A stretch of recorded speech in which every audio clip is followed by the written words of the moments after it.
রক্তদান সংগঠন বকশিমল ইউনিয়ন কর্তৃক আয়োজিত বিতর্ক প্রতিযোগিতায় চ্যাম্পিয়ন বাটরা গার্লস স্কুল। রক্তদান সংগঠন বকশিমল ইউনিয়ন কর্তৃক আয়োজিত প্রথমবারের মতো বিতর্ক প্রতিযোগিতার ফাইনাল ও পুরস্কার বিতরণী অনুষ্ঠান হয় 2 মার্চ 2025 ইংরেজি বকশিমল মাধ্যমিক বিদ্যালয় কলেজ হল রুমে। বিতর্ক প্রতিযোগিতায় বকশিমল ইউনিয়নের 3টি শিক্ষা প্রতিষ্ঠান, বাটেরার একটি এবং বরমচালের একটি শিক্ষা প্রতিষ্ঠান অংশগ্রহণ করে। চূড়ান্ত পর্বে বাটেরা গার্লস স্কুল ও বঙ্গবন্ধু আদর্শ উচ্চ বিদ্যালয় মুখোমুখি প্রতিদ্বন্দ্বিতা করে, যেখানে বাটেরা গার্লস স্কুল বিতার্কিকরা চ্যাম্পিয়নের গৌরব অর্জন করে এবং রানার্স আপ হয় বঙ্গবন্ধু আদর্শ উচ্চ বিদ্যালয়।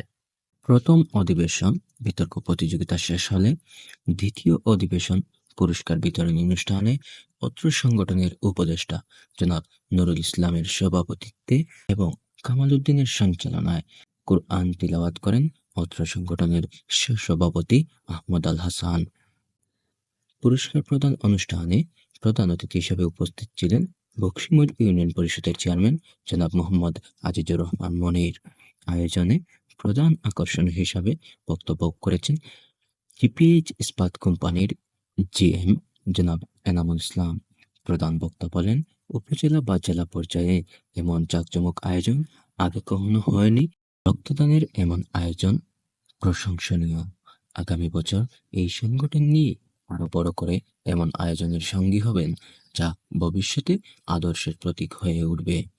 উক্ত অনুষ্ঠানে আরও উপস্থিত থেকে বক্তব্য রাখেন বকশিমল মাধ্যমিক বিদ্যালয় কলেজের সাবেক অধ্যক্ষ আবুল মনসুর, সহকারী শিক্ষক শফিক মিয়া, বঙ্গবন্ধু আদর্শ উচ্চ বিদ্যালয়ের প্রধান শিক্ষক সাইদুর রহমান লনু, সহকারী শিক্ষক জিল্লুর রহমান, সহকারী শিক্ষক নজরুল ইসলাম, বকশিমল মাধ্যমিক বিদ্যালয় কলেজের সাবেক শিক্ষক করুণা কুমার দেব, 4 নং ওয়ার্ডের মেম্বার শেখ জিয়াউর রহমান মিন্টু, হাজী ইনজাদ আলী উচ্চ বিদ্যালয়ের শিক্ষক MS আলী, বাটরা গার্লস স্কুলের প্রধান শিক্ষক কাউসার আহমেদ মুন্না, রক্তদান সংগঠনের বকশিমল ইউনিয়ন এর সভাপতি জাকারিয়া আলম মিতু, সাধারণ সম্পাদক জুবায়ের আহমদ, বিতর্ক প্রতিযোগিতার উপকমিটির আহ্বায়ক রাসেল উদ্দিন, সাবেক সহসভাপতি নাইমুল ইসলাম রাসেল, সাবেক যুগ্ম সাধারণ সম্পাদক আলমগীর হোসেন।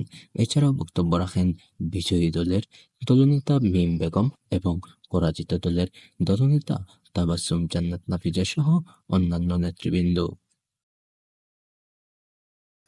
অনুষ্ঠানে উপস্থিত থেকে বক্তারা তাদের সুন্দর অনুভূতি ব্যক্ত করেন এবং সংগঠনের কাছ থেকে সামনে আরো বেশি শিক্ষামূলক কার্যক্রম প্রত্যাশা করেন।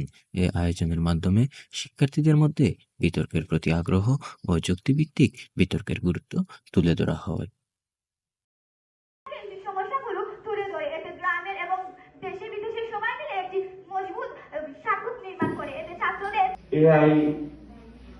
আমরা জানি যে এটার পক্ষে বিপক্ষে অনেকগুলোই কথা আসছে এখানে।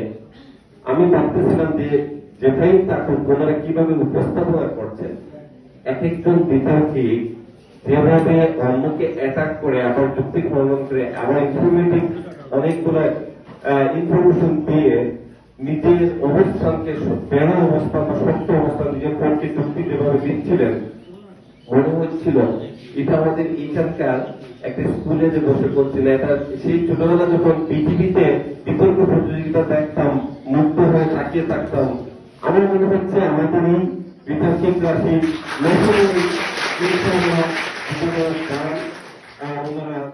আমার কল্পনাকেও ভালো লাগছে।